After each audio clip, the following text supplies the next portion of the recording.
बिहार विधानसभा चुनाव के रणभेरी की बजने में चंद घंटे ही बाकी हैं। सभी राजनीतिक दल अपनी अपनी गोटियों को सेट करने में लगे हुए हैं। ऐसे में बीजेपी ने भी अपने तमाम छत्रपों को मैदान में उतार दिया है। उत्तर प्रदेश के डिप्टी सीएम और भारतीय जनता पार्टी के भद्र चेहरे में गिने जाने वाले केशव प्रसाद मौर्य भी पटना पहुंचे।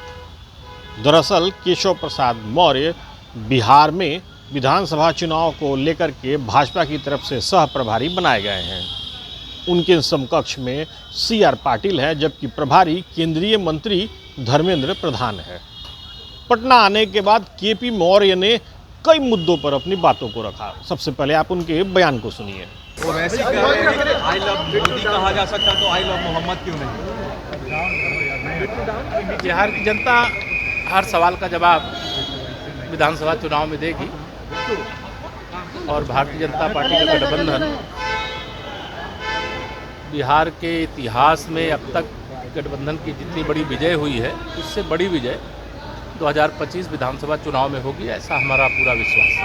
आतंकी संगठन कहा है उदित राज ने आरएसएस को, और कहा कि जिन्होंने गांधी की हत्या किया उनका महिमा मंडन हो रहा है। जब उनके नेता श्री राहुल गांधी जी विदेश में जा कर के भारत के मजबूत लोकतंत्र, जो दुनिया का सबसे मजबूत लोकतंत्र है, उस पर सवाल उठाते हैं और उसी लोकतंत्र के बल पर लोकसभा में वह स्वयं भी जीत के जाते हैं, उनके पार्टी के बहुत सारे सांसद जीत के जाते हैं, उनकी 3 राज्यों में सरकार है, कई जगह गठबंधन में भी है, इसी लोकतंत्र की ताकत के बल पर जीते हैं।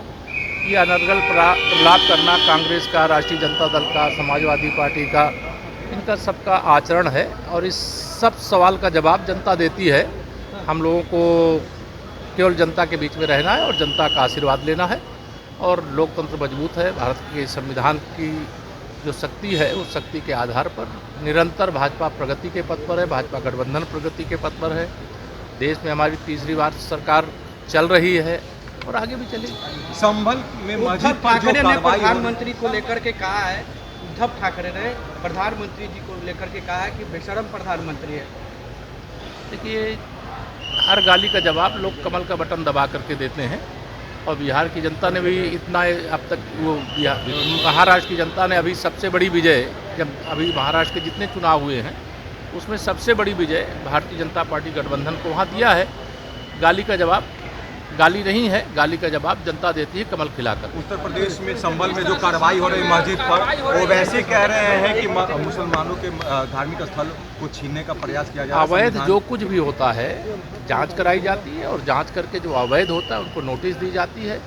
जो समझदार लोग हैं सरकार की कार्रवाई के पहले ही अपने आप वो कार्रवाई करते हैं और अगर कोई गैर कानूनी काम है तो गैर कानूनी काम करने वाले के खिलाफ कार्रवाई की गई। दरअसल केशव प्रसाद मौर्य बीजेपी के एक भद्र चेहरे में गिने जाते हैं। साफगोई से अपनी बातों को रखते हैं और उनका चेहरा काफ़ी शालीन माना जाता है।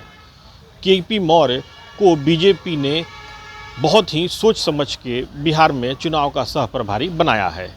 दरअसल केपी मौर्य भी उसी बिरादरी से आते हैं जिस बिरादरी से सीएम नीतीश कुमार और सम्राट चौधरी भी हैं। अब ऐसे में केशव प्रसाद मौर्य और उनके टीम का बिहार विधानसभा चुनाव में क्या रणनीति होगी, ये देखना बड़ा दिलचस्प होगा। Suhit Kumar, TV9 digital, Patna.